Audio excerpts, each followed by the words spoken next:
وعليكم السلام ورحمة الله. واضح الصوت إيه دكتورة. دكتورة بيان واضح؟ أوكي. واضح، تفضّلي. مم. طيب بسم الله.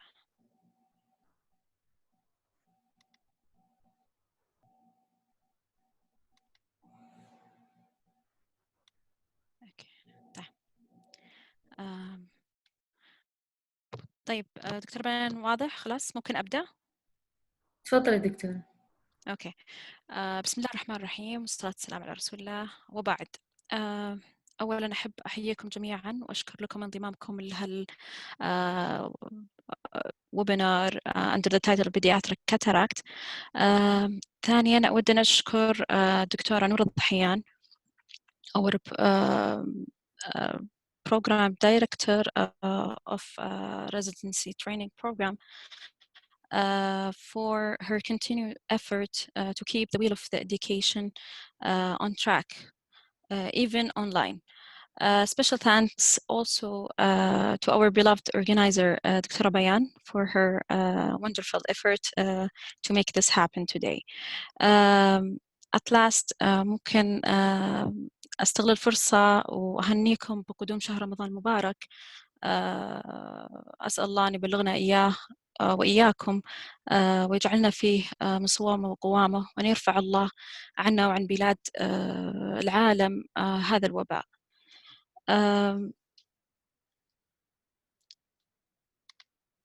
My talk today will be about an important subject as a general ophthalmologist in general and in a pediatric ophthalmologist in specific. It's a pediatric cataract, if you can know, if you are all familiar with such a subject. Pediatric cataract is responsible for 5 to 20% of preventable childhood blindness. And the scenario of such presentation or such visual deprivation happen in form of deprivation and amblyopia preoperatively and refractive amblyopia post-op.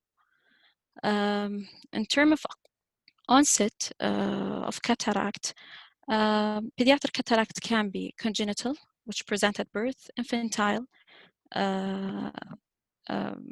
when it appear in the first 2 years of life, or juvenile within the first decade of life.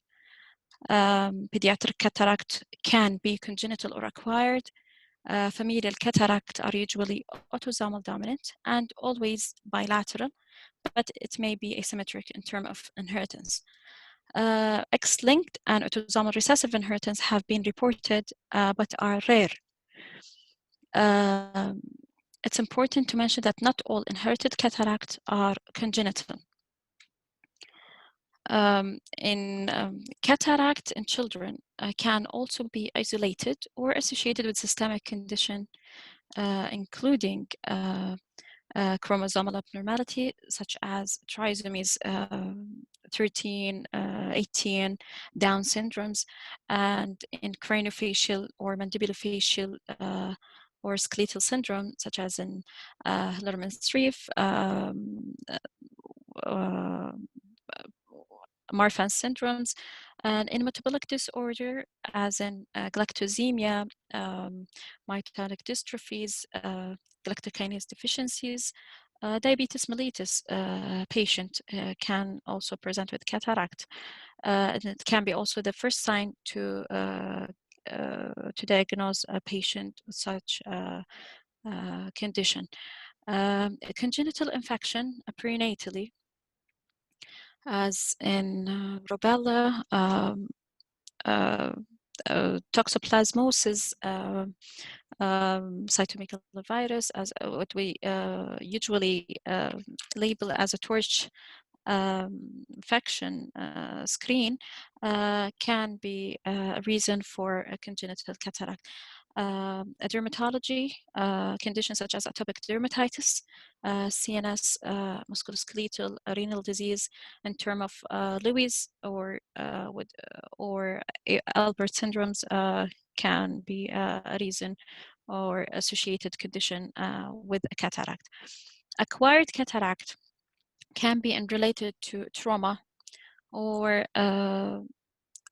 radiation related conditions, as in ocular or periocular radiation, and drug induced, as in steroids, and in uveitis. Almost all cases of cataract associated with the systemic disease are bilateral, though not all bilateral cases are associated with systemic disease.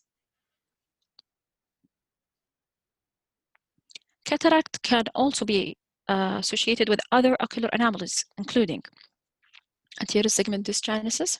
As you can see here in the picture, clearly the cataract is significant with a dysmorphic, with an area of iris atrophies associated with anterior segment dysgenesis.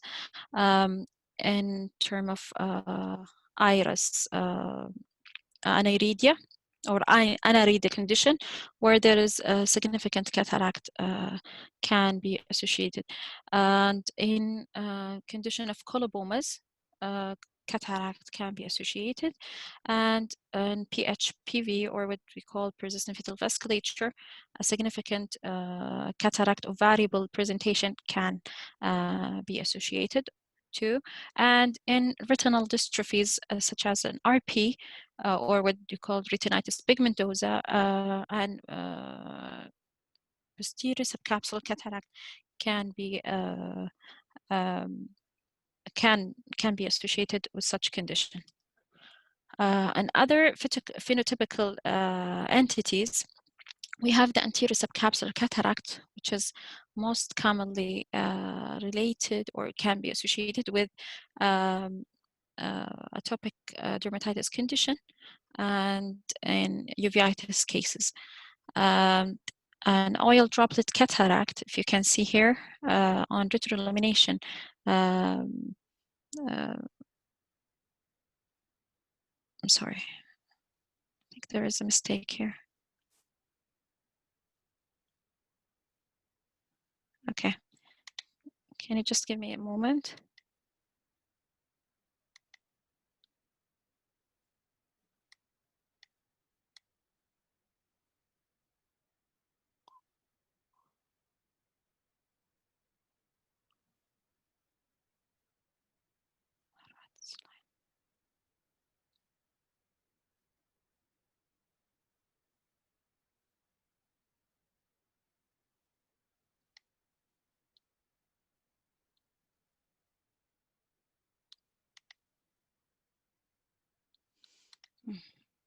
At the ocular association with cataract, and to go to our next point is the morphology of the cataract.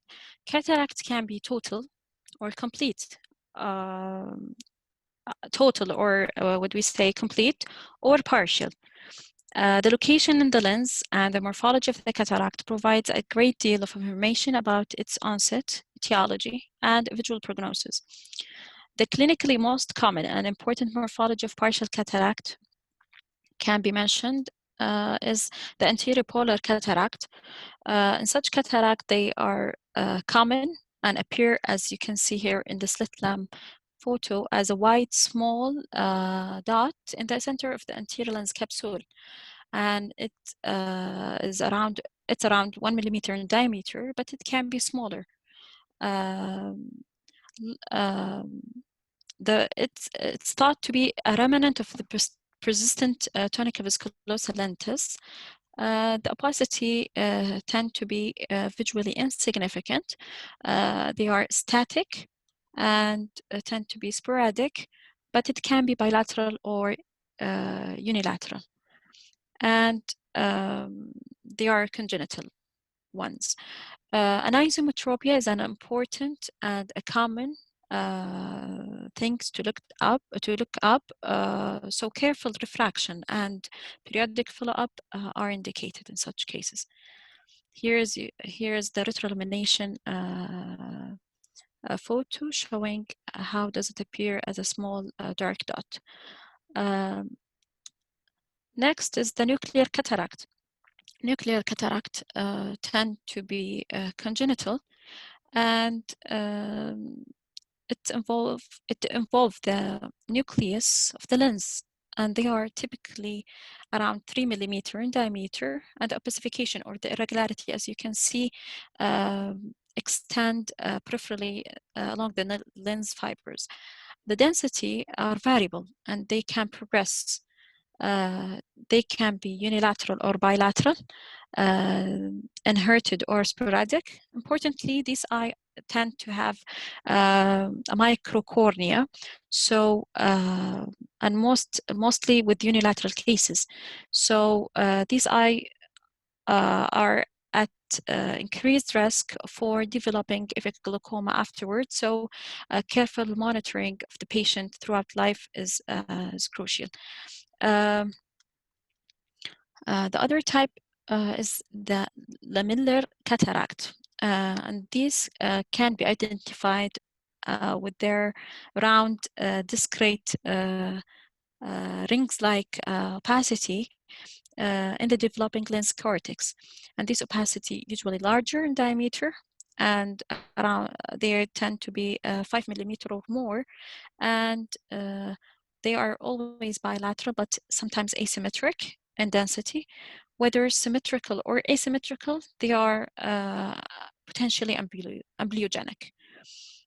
These opacity are acquired and can be inherited with a normal size eye, and they tend to have a visual good visual prognosis later on.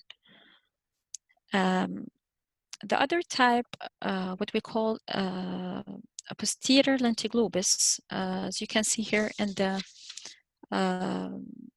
retroillumination view, like an outpouching of the posterior capsule with central thinning or with a central thinning or relative central thinning, as you can see. Give us the appearance of an oil droplet in red reflex. With time, this outpouching of the lens tend to stretch and progress, and the cortical fiber surrounding gradually opacified. And this process may take many years. If an incident happened to have like an capsular tear, incidentally, total opacification of the lens can occur overnight, and they can present with a total cataract. Posterior lentoconus almost always unilateral, and the affected eye usually with a normal size in comparison to the other eye. Opacity not typically inherited, and they are congenital, isolated, and they behave as an acquired cataract with visual prognosis can be favorable. And then, as you can see here in the picture, we have the retrolental membrane of a vascularized fetal vasculature with a mild form of persistent fetal vasculature. This entity is related to the failure of the fetal hyaloid vasculature complex regression. And clinically, they appear with a variable presentation. And such presentation here, what we have in the picture, you can see a mild form of retrolental fibrovascular membrane attached to the posterior lens surface.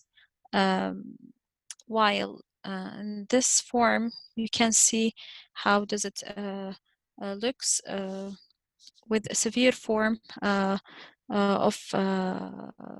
retrolental fibrovascular membrane with 360 degree attachment of ciliary processes.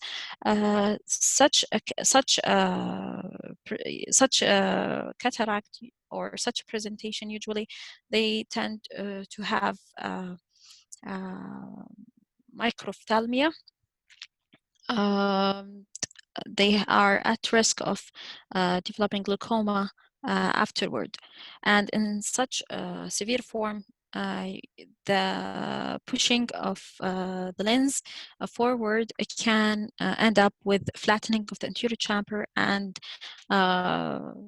causing a secondary glaucoma. And posterior subcapsular cataract, if you can see here with the slit lamp photo showing the opacification along the posterior subcapsular area, they are not that common in children, but they tend to be acquired, bilateral, and progressive. And the secondary causes usually related to an exogenous or endogenous steroid, uveitis, retinal degeneration, as I mentioned earlier, such as in RP. Posterior subcapsular seen with a delay onset, also with radiation related. And it can be also the type of cataract that can be a diagnosed, can be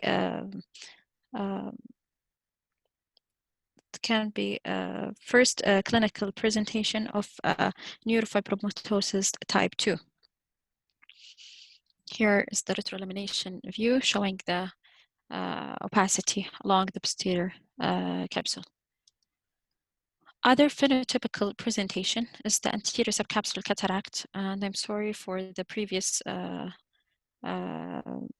like technical error that happened before. As I already mentioned, as I already explained it earlier, as anterior subcapsular can be associated more with the atopic dermatitis, or it can be phenotypically for such cases. Oil droplet cataract is a phenotype with a galactosemia condition. It can be correlated with a galactosemia patient and could be a presenting sign for such a condition. Galactosemia usually is a childhood condition that the patient has a problem with galactose that found in milk. So an early and the patient will present with like vomiting and diarrhea. If you catch such a presentation earlier, you may help the patient in further management of such condition, and with dietary constriction of milk, and the lens tend to clear up with good or proper early management. Christmas tree cataract, such as a phenotypical for myotonic dystrophy. Blue dot cataract can be associated with in adult or in puberty age, or in association with conditions such as or in patient with Down syndrome. Total cataract, you have is a traumatic cataract until proven otherwise. Total cataract can be a late presentation of neglected congenital cataract, can be a progressive presentation of lamellar or posterior subcapsular, or posterior, even posterior lentil globus, as we mentioned before, with capsular tear. So cataract, we can summarize that the cataract that typically progress is or are the posterior lenticonus, persistent fetal vasculature, and lamellar type, and the posterior subcapsular. But anterior polar it's important to mention that it's always static. When we talk about the causes of pediatric cataract or the underlying etiology, bilateral cataract tend to be idiopathic in most of the cases, like 60%, and inherited or familial in 30% of the cases. There is good numbers of also can be, we can mention also we have to mention that genetic metabolic systemic disease can be a reason for bilateral cataract, maternal infection with a low percentage, and ocular abnormalities that I mentioned earlier. In unilateral cataract, it is almost idiopathic in 80% of the cases, and ocular association or traumatic can be a reason. Systemic evaluation of pediatric cataract. In unilateral cataract, we have to mention that the age of the patient or the age of the onset is important. Elaborate more in family history, and there's any history of trauma. While in bilateral cataract, we have to mention that it's crucial to look up after the family history. We can also examine the family member if undiagnosed or on in suspected cases. Onset of cataract should be question. History of developmental milestone, other systemic diseases, all has to be elaborated, and history. In unilateral cases, ocular exam is important. With the slit lamp exam, we have to classify the morphology, look up for any anterior segment abnormality, and check IOP and measure the corneal diameter if possible. And there is now a view, a posterior segment B scan is important to rule out any posterior pole pathology. Cyclorefraction is an important aspect for further management in terms of refractive correction later on.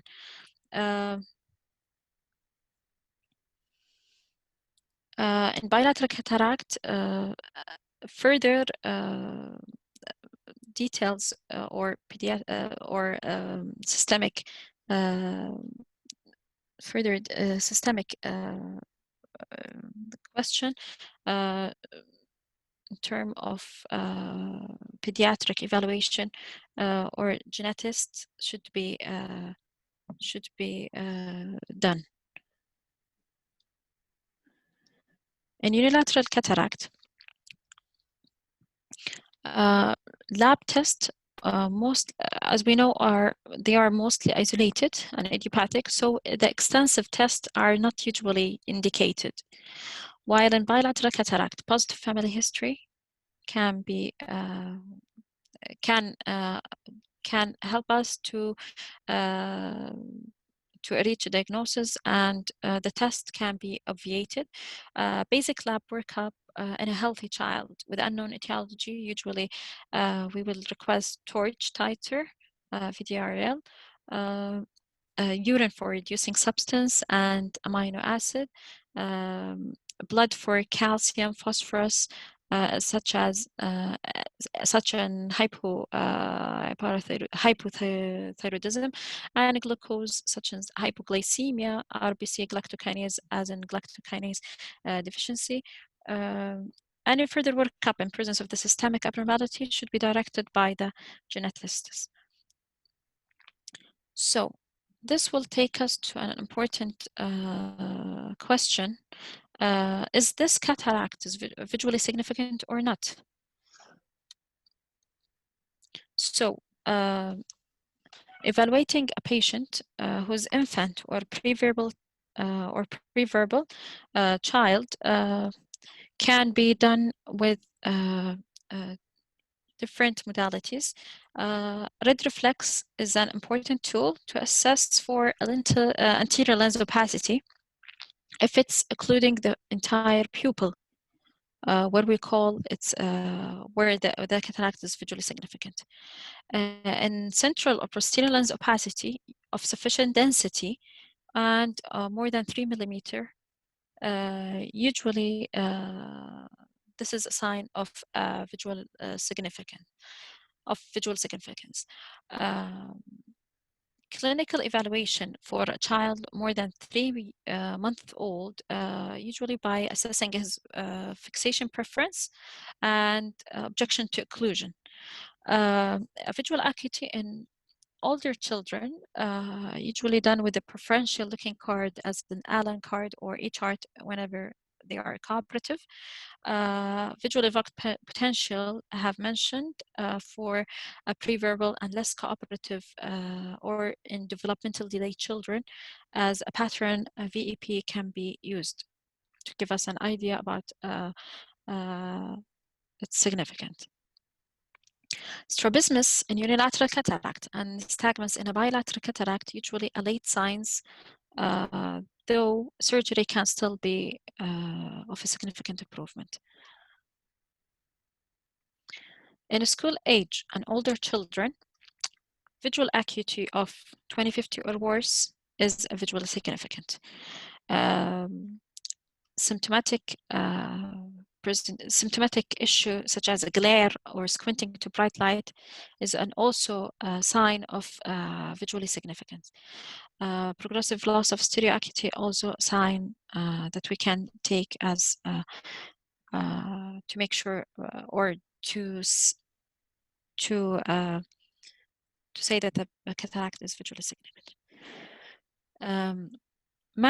Management of pediatric cataract. Cataract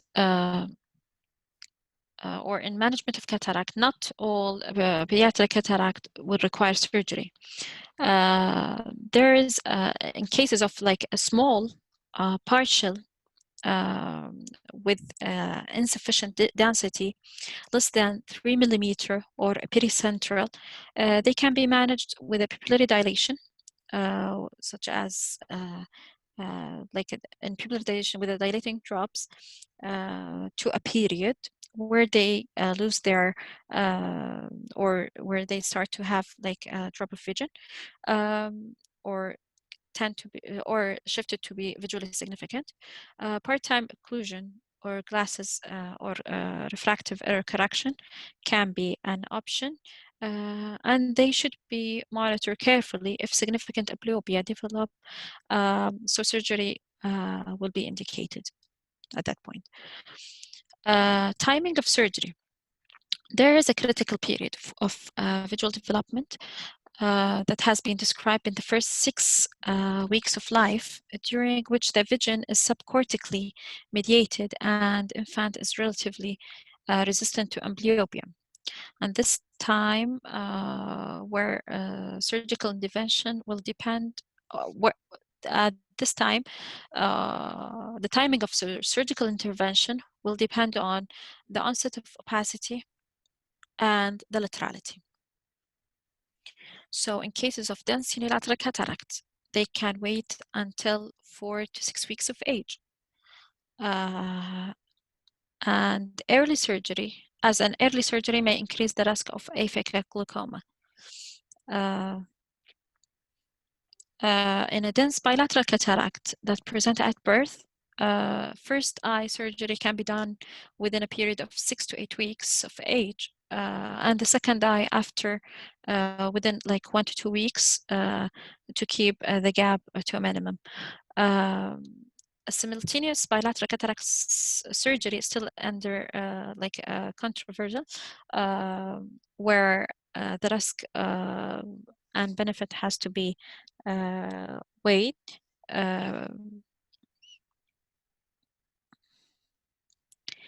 The option of aphakia versus pseudophakia A recent survey of around 70% of the American Association of Pediatric Ophthalmology and Strabismus member worldwide preferred to implant an IOL in children. And the decision to implant an IOL versus leaving the patient aphakic will depend on many factors. First, the age of the child. So in less than 6 months, the IOL implantation is still controversial with a higher adverse event reported. But it's still under, it's still controversial with a higher adverse effect or adverse complication. More than 1 year, primary IOL implantation is the standard of care. In the period between 6 months and 1 year, there is ongoing studies with an increasing evidence of safety. In terms of laterality, in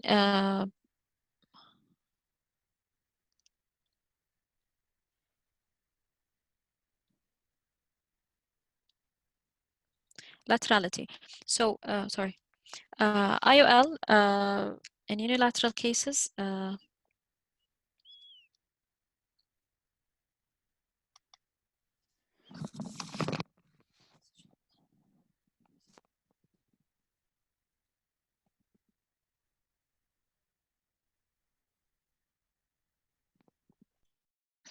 okay, going back to the age of the child, as I mentioned, the period between 6 months to 1 year is still under study and with increasing evidence of safety. And laterality points of view, usually bilateral cases, we prefer to implant an IOL more in comparing with a unilateral, but to keep an eye aphakia with corrective glasses is okay, but in unilateral cases, usually they tend, we try to implant an IOL as soon as possible. Cataract type in a small microphthalmic eye, usually we tend to keep the patient better without an IOL until to weigh the risk of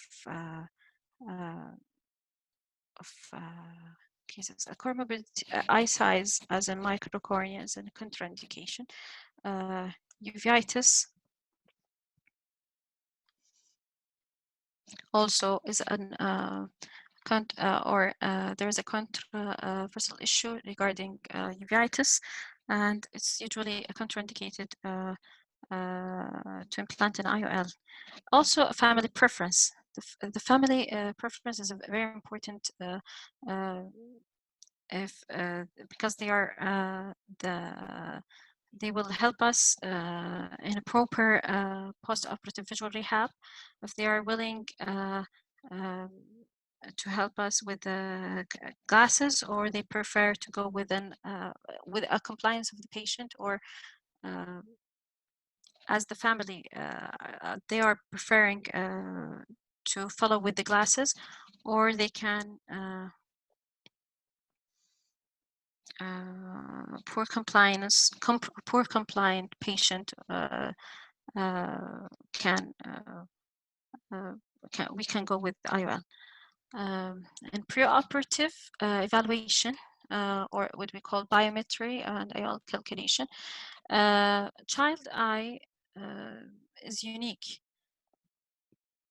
We have to mention that it's unique in form of a growing globe, changing biometry. They have a thin, less rigid sclera and a more elastic capsule. There is an increased inflammatory response comparative to an adult, longer lifespan as the child grows, and the potential for irreversible visual loss due to amblyopia. Axial length in a term baby is 16.6 millimeter, and it's grow to reach the adult eye size of 23 millimeter.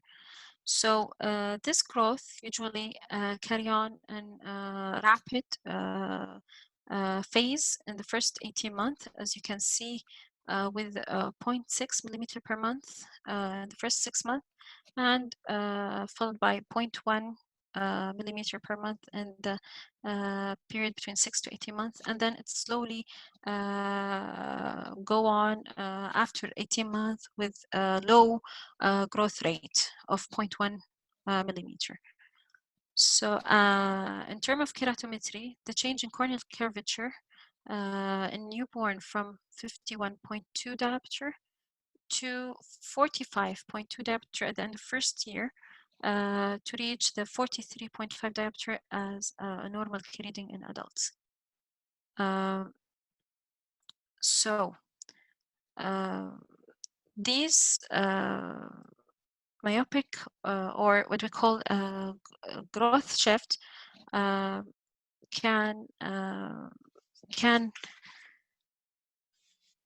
so this growth shift, as you can see, should be considered or taken in consideration when we do the IOL power calculation. In children, examination under anesthesia is important as the patient is uncooperative. Axial length measurement with an ultrasound biometry or an optical, the axial length measurement can be done with ultrasound biometry, either with contact or emergent technique under the GA, or with an optical biometry as that we use an IOL master, but it is depending on the patient cooperation.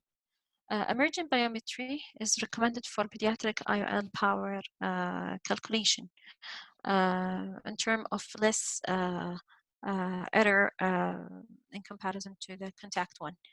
In a manual keratometer can be used to get the K readings in a supine position without a lead speculum in patient under GA.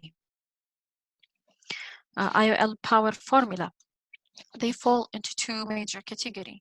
We have the empirically determined regression formula, the SRK2, and the new theoretical formula, the SRKT, Hofer, Holiday, but the predictability is still uncertain with the many conflicting reports in the literature.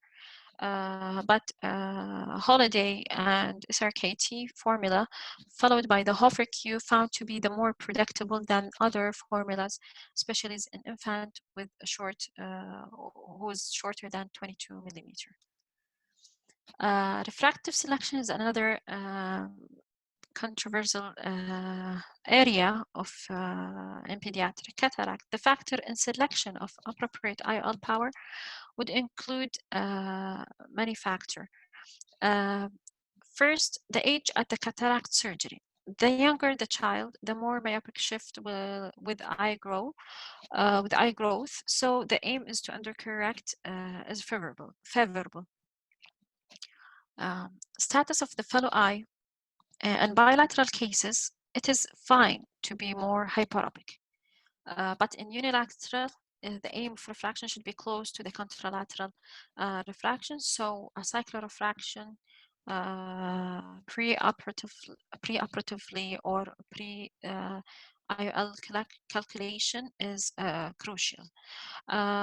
Visual acuity expected, dense amblyopia. Usually prompt they need a prompt decision to leave less hyperopia or emmetropia. So we can start with occlusion therapy as soon as we take out the cataract. Compliance of the child and family, the less refractive error with a poor compliance usually. In a poor compliance patient, better to leave the patient with less hyperopic correction or residual hyperopia or to emmetropia point of view with in case they will be poorly compliant with their glasses later on or with amblyopia treatment. Parent refractive error, a positive family history of high refractive error, especially the myopia, is an important issue to look at. So we are better to target them to a more hyperopia in cases with a familial myopia. IOL power implantation. If you decide to implant it in the bag, sulcus, or in AC, which is controversial, IOL power in the bag should be decreased by 1 to 2 diopter when placed in the ciliary sulcus.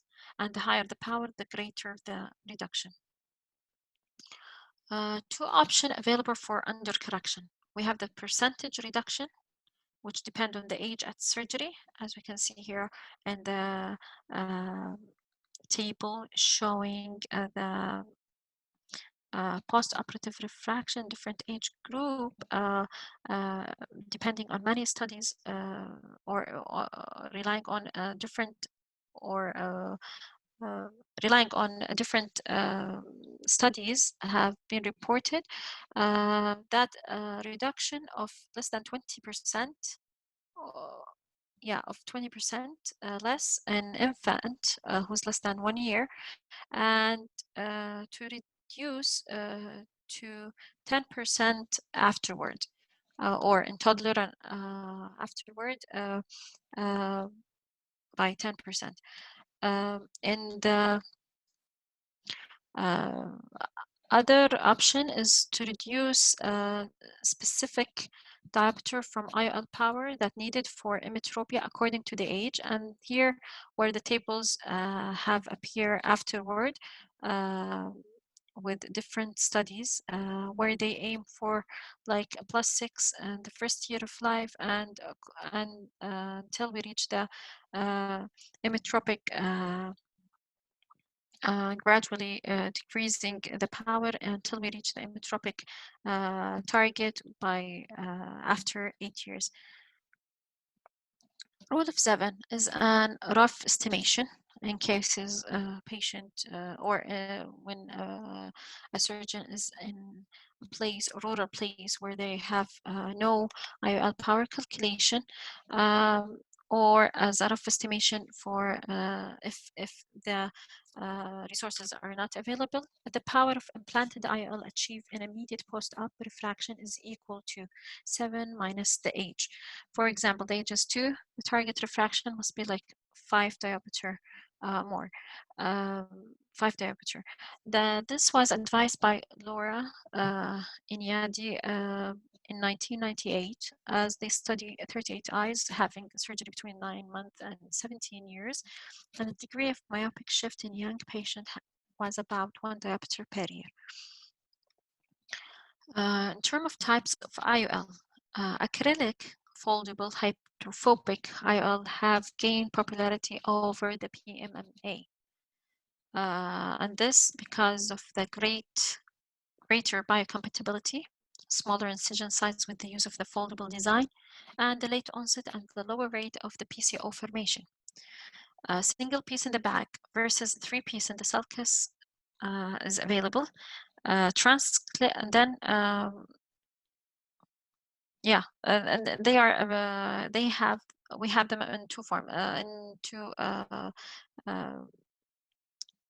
as a single piece where we place it in the bag, and the 3 piece with the sulcus fixation.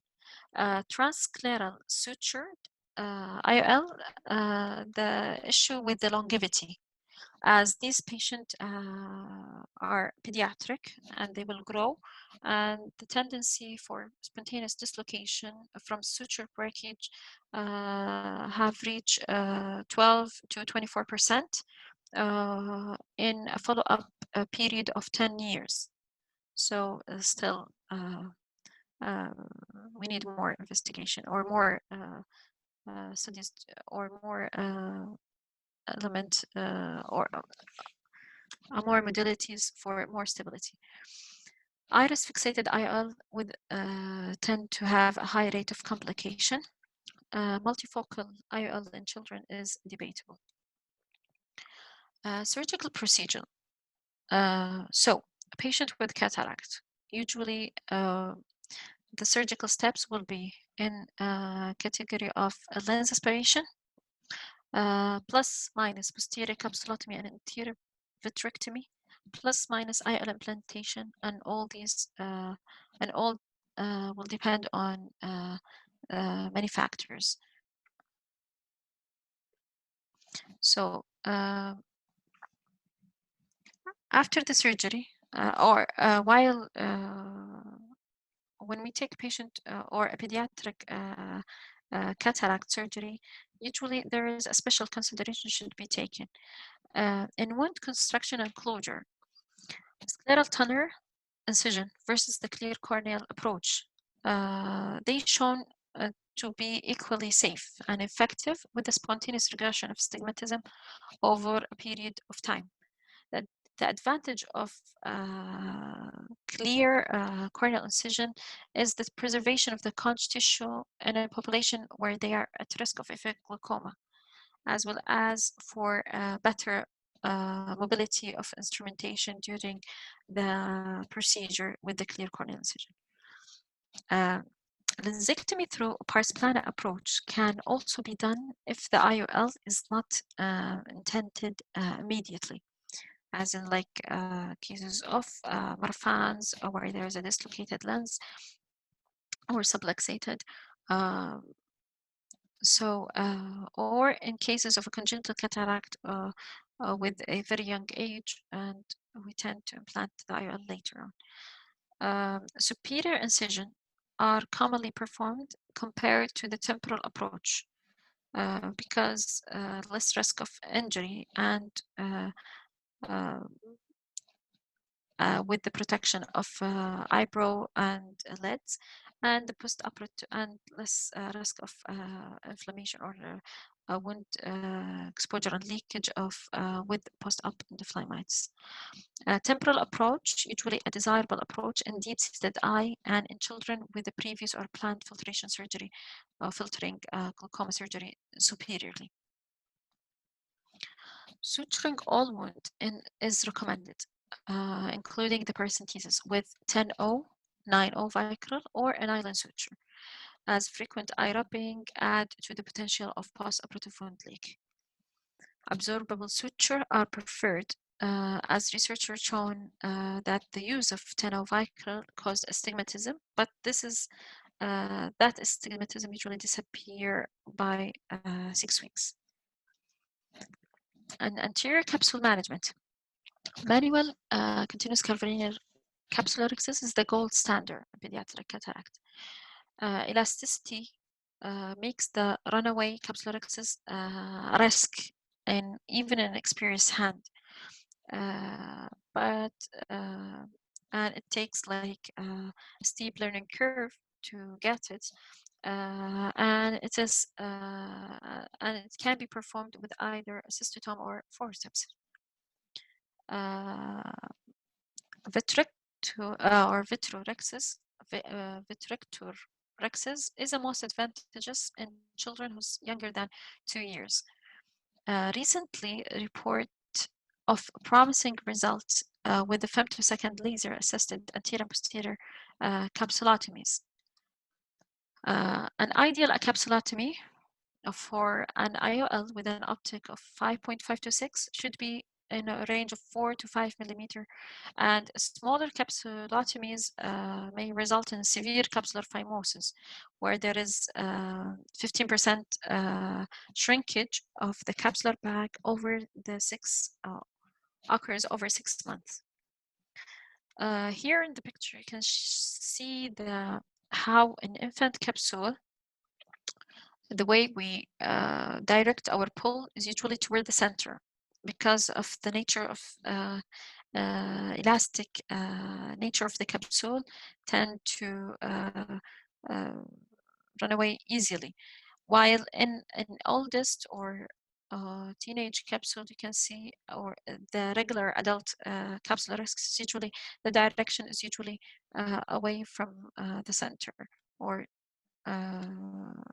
usually you pull downward or to a limit but it's difficult to do the same in pediatric capsule. Lens aspiration, soft consistency of pediatric cataract makes the phaco emulsification unnecessary. Lens removal can be conducted through an anterior approach by a manual or automated irrigation aspiration, or through the pars plana using a vitrector. In rare cases where there is membranous cataract or retrolental membranes, as in persistent fetal vasculature, an intraocular scissor are required. Posterior capsule management and anterior vitrectomy. If the posterior capsule left intact, 100% of eyes less than 4 years of age will end up with posterior capsule opacification. And less than 6 years, in a patient who's less than 6 years or uncooperative older children, primary posterior capsulotomy and anterior vitrectomy should be done either manually or with a vitrector. And in children who's more than 6 years, and depend on the patient also cooperation, if he's able to sit on a YAG laser post-operatively, the posterior capsule left intact. And with YAG laser, posterior capsulotomy can be done in a later stage if posterior opacification occurred. The opening of posterior capsule or posterior or primary posterior capsulotomy should be smaller than the anterior capsulotomy to help for better IL stability. Limited anterior vitrectomy, what we call the core vitrectomy, is up to 1/3 of the vitreous, should help to decrease the obstruction of the secondary obstruction of visual axis later on. At the end, subconj antibiotic plus minus steroid injection are optional, and intracameral antibiotic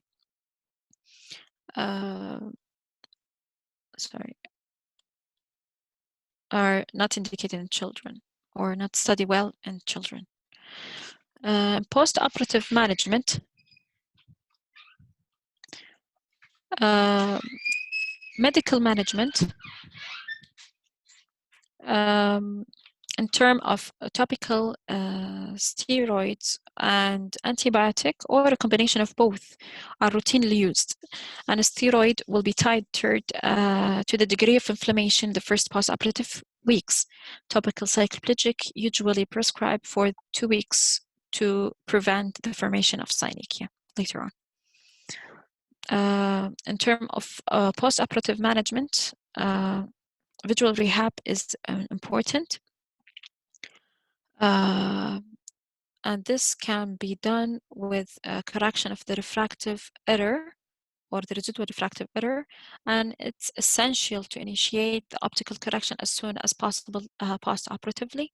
The management with either glasses, contact lens, IOL, depending on the age of the child, family situation, and the corneal stats.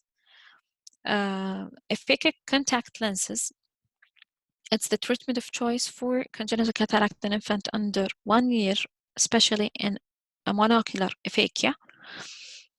Extended wear silicone lenses are the most common choice, available in a wide range of power, like from 12 plus 12 until plus up to plus 32 diopter. And phakic spectacles, it's option of phakic spectacle, usually a safe, effective option in a bilateral aphakia, but it's a less desirable option in monocular aphakia due to the anisoconia that happen and the heavy lens to wear. In phakic correction, it's important to correct for near, as the child near world is the most important for him. So in less than 2 years, we have to add plus 2.5 diopter to our correction, and more than 2 years, we can add plus 3 diopter to your residual refraction correction. and refractive correction. And in school age, you can put patient on bifocal or progressive lens on top of his corrective lens for in cases of bilateral aphakia. Secondary IOL implantation should be reserved for children who's 2 years or older, or in spectacles or contact lens failures. The pseudophakia correction. Hyperopic spectacles are a typical treatment for the residual refractive error for both unilateral and bilateral pseudophakia. But in cases of a unilateral pseudophakia with a large residual refractive of more than +8 diopter, the contact lens wear can be considered. The other form of visual rehab is the other important aspect of visual rehab is the amblyopia therapy. As preoperative deprivation and post-op anisometropia in cases of cataract, and the poor compliance with aphakic spectacles and contact lenses with inaccurate refraction, all are factors for having an amblyopia in a pediatric cataract patient. But part-time patching in unilateral cases is almost always necessary, but it is frequently in a bilateral affected patient as well is an important for post-operative good visual outcome. Visual outcome post-operatively will depend on the age of onset of the cataract, as the early detection of cataract, and the sooner of you get you interfere and take out you clear the visual axis earlier, the better the visual outcome. Laterality. In unilateral cases, the visual outcomes tend to be less favorable as in bilateral cataract in terms of refractive loss of accommodation and refractive anisometropia and anisometropic amblyopia. Type of cataract, acquired type tend to be better visually, tend to have better visual outcome as they pass the critical visual development period. Timing of surgery also important. The earlier the surgery, the better the visual outcome. Type of optical correction, either with glasses, contact lens, or an IOL implantation will give a better visual outcome, and the good post-operative amblyopia treatment will end up with a good visual outcome. Post-operative complication, early complication, we can categorize it as early complication and late. In early complication, wound leak, iris, vitreous wound incarceration can present. Retinal hemorrhage from post-operative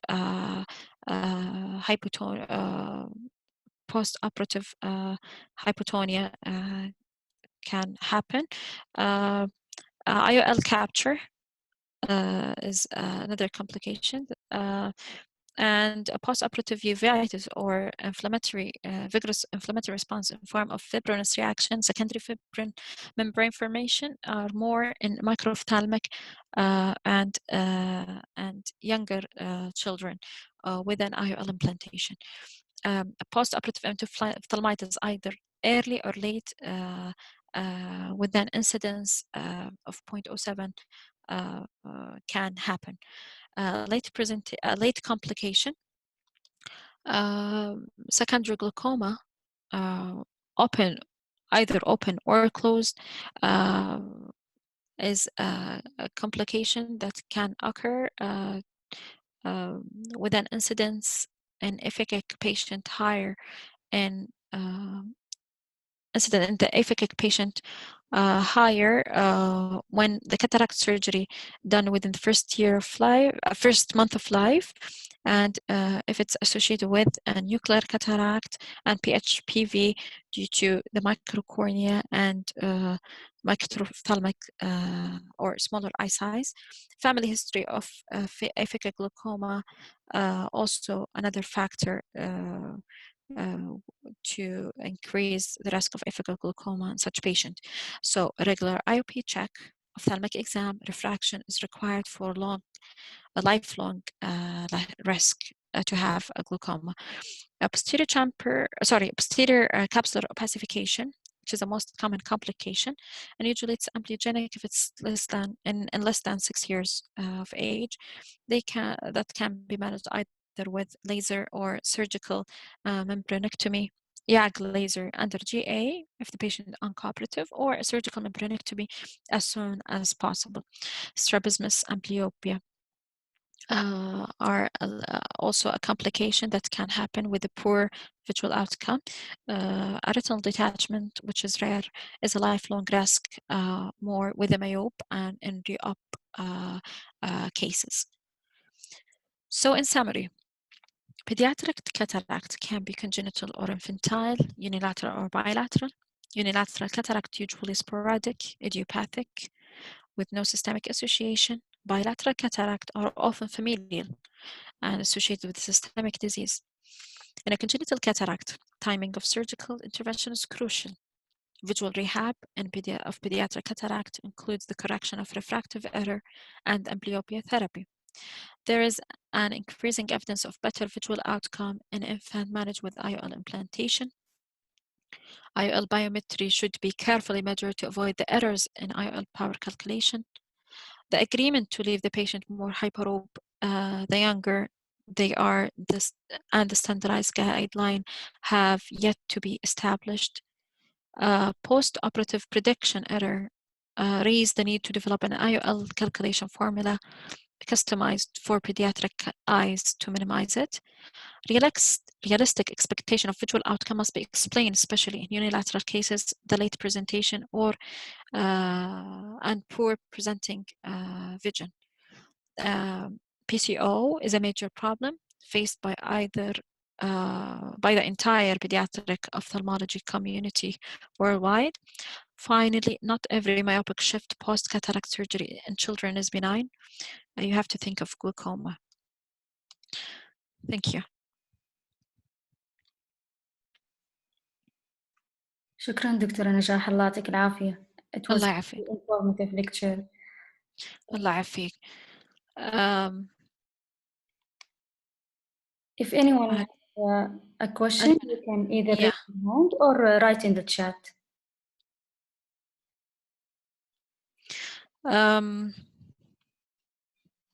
I'm sorry, but this is maybe my first time to talk through a webinar. So the way of presentation is a new experience to me. So if there is any inconvenience, please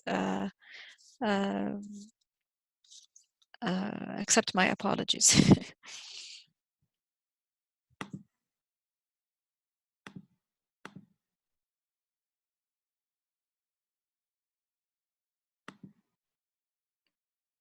Dr. Muhammad, you can ask your question.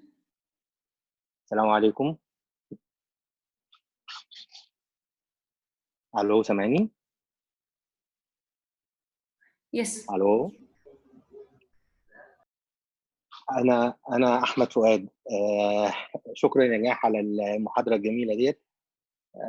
طبعا الشكر موصول للدكتوره نوره، وطبعا الدكتوره امال حميد، الدكتوره نصرت، وليكي يا بيان وكل اللي موجودين.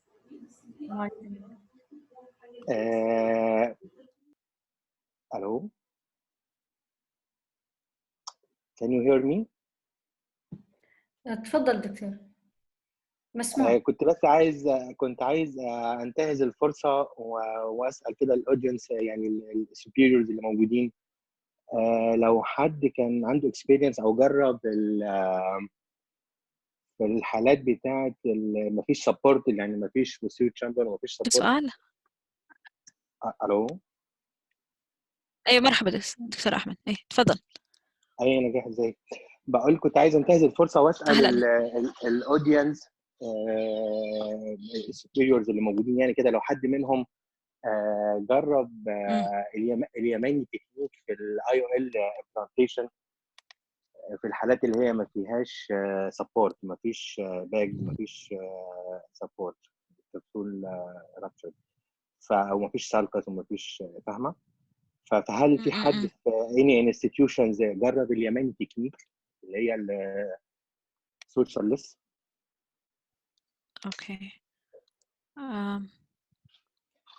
وحتى كمان يعني ننتهز الفرصه عندنا احنا في المستشفى ان احنا نبدا نشتغلها، يعني نبدا نعملها، بحيث يعني ان هي يعني اسهل وتايم كونسيومينج. بس هنبقى يعني ايه في الفترات الاولانيه اكيد هنبقى محتاجين يعني زي نوموجرام بقى للايه، لللينس بتاع البرولين، علشان الجلوب لما يكبر مثلا بعد كده. هل محتاجين ان احنا نستميت مثلا ان احنا نطول اللينس شويه بتاع البرولين سوشر ولا ايه؟ فمش عارف اذا كان في حد استخدمها ولا حاجه من other institutions من اللي موجودين ولا لا. To my experience, I don't have an experience in such a technique, but we can wait for anyone of the, anyone to answer. شايف ما اعرفش الاسامي اللي موجوده، انا مش عارف هم يعني الدكتوره الهام والدكتوره حسه والدكتوره شاذه وكده، هل هم يعني اللي انا عارفهم؟ انا مش عارف اذا كانوا هم ولا لا. Okay, I'm waiting for the response from others. If anyone have experience with the Yamani technique, please share us your experience. يعطيك العافية دكتور فؤاد. تسلمي يا نجاح، ومحاضرة جميلة ودسمة يعني. أتوقع there is a lot of materials that it was not easy to digest, but أكيد it's my pleasure. يعطيك العافية.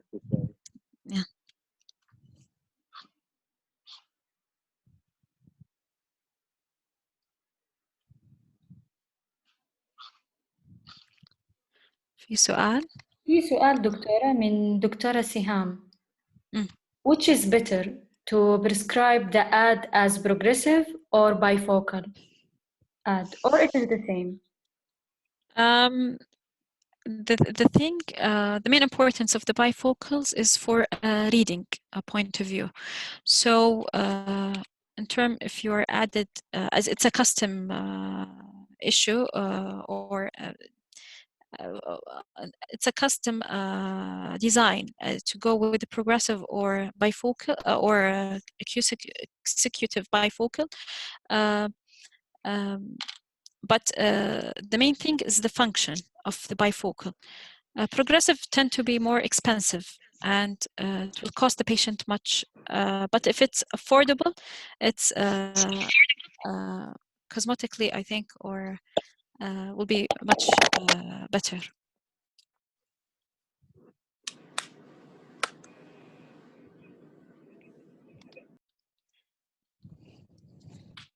الله يعطيك العافية دكتورة، ما قصرتي، شكرا لك. الله يعافيك.